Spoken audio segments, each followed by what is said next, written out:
బాపట్ల జిల్లాలో జరిగిన మీడియా సమావేశంలో ఎమ్మెల్యే వెగిసిన నరేంద్రవర్మరాజు గత ప్రభుత్వంపై విమర్శలు చేశారు. సంపద సృష్టించలేకపోయినా ఖర్చు చేయడంలో ముందుందన్నారు.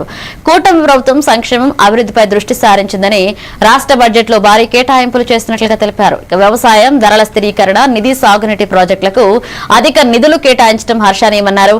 కేంద్ర రాష్ట్ర సమన్వయంతో అభివృద్ధి వేగవంతమవుతుందని పేర్కొన్నారు.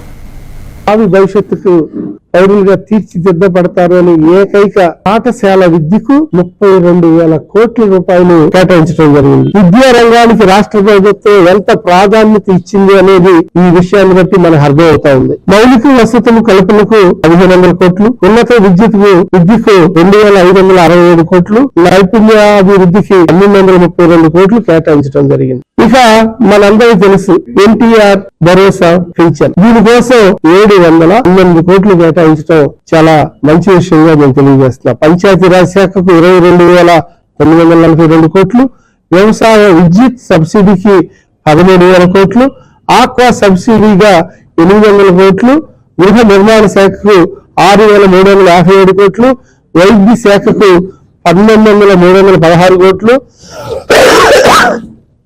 పౌర సరఫరాలకు 3,821 కోట్లు, ఆరోగ్య రంగానికి 12 యువతకి ఉపాధి కల్పించే పెట్టుబడులను ఆకర్షిస్తూ బడ్జెట్ రూపొందించే ప్రభుత్వానికి మరొక్కసారి నేను అభినందిస్తున్నా.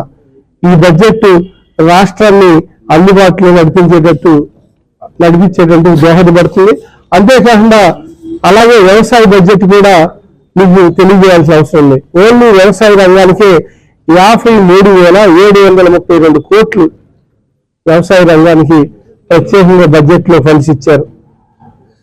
అన్నదాత సుఖీభావ కానివ్వండి, దాన్ని కొనుగోలు విషయం కానివ్వండి, పెండింగ్ లో ఉన్న